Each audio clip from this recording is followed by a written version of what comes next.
ഇതാണ് നാലാമത്തെ ചോദ്യം. നാലാമത്തെ ചോദ്യത്തിൽ എന്താണ് പറയുന്നത്?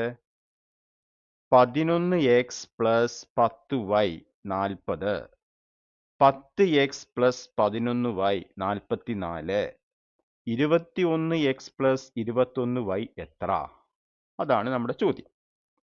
അപ്പൊ നമുക്ക് ഇവിടെ ഇതിന് നമുക്ക് സമവാക്യം 1 എന്ന് എഴുതാം. ഇത് നമുക്ക് സമവാക്യം 2 എന്ന് എഴുതാം. ഇനി സമവാക്യം 1ഉം 2ഉം കൂടി ഒന്ന് കൂട്ടി നോക്കൂ. അപ്പോൾ എന്താണ് കിട്ടുന്നത്?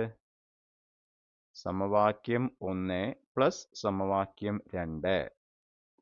അപ്പോൾ ഇവിടെ 21x പ്ലസ് 21y എന്ത് കിട്ടും? 40 പ്ലസ് 44.